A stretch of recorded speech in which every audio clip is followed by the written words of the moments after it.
Alright, our triad study is almost over, but it would not be complete unless we covered the augmented triad. Now this particular triad is not found in the major scale. It comes from the Lydian augmented mode, which is the fourth mode of melodic minor. It also can be found in harmonic minor from the Ionian augmented mode, which is the third mode, and also the whole tone scale. Let's take C Lydian augmented, okay?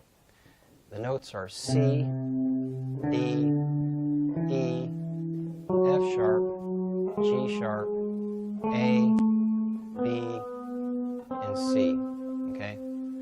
So the C augmented triad is built off the first, third, and fifth degrees of this particular scale. All right, so let's take that C major triad again. All right, and to create a C augmented triad, all we have to do is raise the G to G sharp. Now we have the root, the major third, and the augmented fifth. Okay, now let's take the first inversion of C major, all right, and find the fifth, G, raise it a half step. How about second inversion? Okay, again, raise the G up a half step.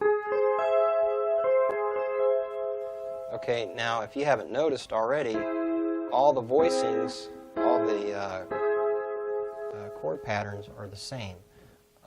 It has a symmetry about it.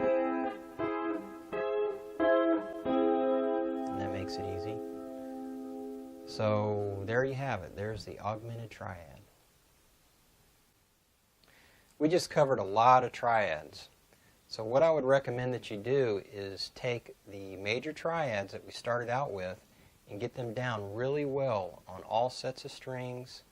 And like I said, memorize the numeric voicings and then convert those to, say, minor. Okay? And then get all the minor triads down on all sets of strings and all the inversions, and then take the majors and convert them to, say, sus2, and practice those really hard. And keep doing that with each set of triads, and this will take you a long way. It will be very beneficial in the end.